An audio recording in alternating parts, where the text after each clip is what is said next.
സ്വന്തത്തിൽപ്പെട്ടൊരു കുട്ടിയല്ലേ, തന്തയും തള്ളയും ഇല്ലാത്തല്ലേ എന്നും ദയ വിചാരിച്ചാണ് ഇവിടെ നിർത്തിയത്. എന്നെ പറഞ്ഞാൽ മതി. നിനക്ക് മറ്റൊരാളെ ആശ്രയിക്കാതെ കഴിയാനുള്ള ഉദ്യോഗമില്ലേ? അമ്മാവന്റെ അനുഗ്രഹം കൊണ്ട് അത് ഞാൻ മറക്കണില്ല. ആൺകുട്ടികളായാൽ കുറച്ചൊക്കെ കളിച്ചിട്ടുണ്ടാവും, ചിരിച്ചിട്ടുണ്ടാവും, കളിതമാശ പറഞ്ഞിട്ടുണ്ടാവും. അവനൊരു നല്ല ആലോചന വരുമ്പോ നമ്മളൊക്കെ സന്തോഷിക്കല്ലേ വേണ്ടത്, നീ അടക്കം. എന്റെ മകൻ കാരണം വേറെ മാനക്കേടിന്റെ അവസ്ഥയൊന്നും വന്നിട്ടില്ല നിനക്ക്. ചെറുതെങ്കിൽ ചെറുതൊരു സ്ഥലം, അവനവന്റെ ചെലവ് കഴിയാൻ ഉദ്യോഗം, പിന്നെ എന്താ വേണ്ടത് നിനക്ക്? ഒന്നും വേണ്ട.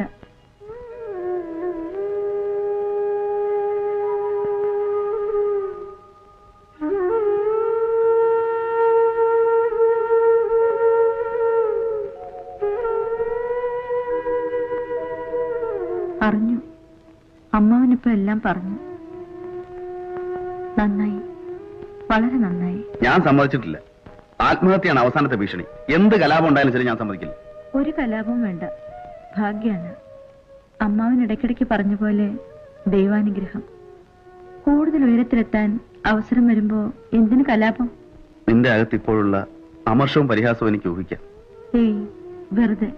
എനിക്ക് എത്ര വലുതാവണ്ട, ഞാനങ്ങനെ ആഗ്രഹിച്ചിട്ടുമില്ല. വലുതാവണം, ഞാൻ ആഗ്രഹിക്കുന്നു. വലുതാവണം. അമ്മുക്കുട്ടി, നീ എന്നെ ഒന്ന് ശപിക്ക്. നീചനാണ്, ഹൃദയമില്ലാത്തവനാണെന്ന് ഉറക്കൊന്ന് ശകാരിക്ക്. എന്തിനാ? ഊരിപ്പോയ കണ്ണാടി ചെരുപ്പം കൊണ്ട് പാവം പെൺകുട്ടിയെ തിരിഞ്ഞ് രാജകുമാരൻ വരുന്നതൊക്കെ യക്ഷിക്കഥകളില്. ഞാനങ്ങനെ കൊട്ടാരം സ്വപ്നം കണ്ടിട്ടൊന്നുമില്ല.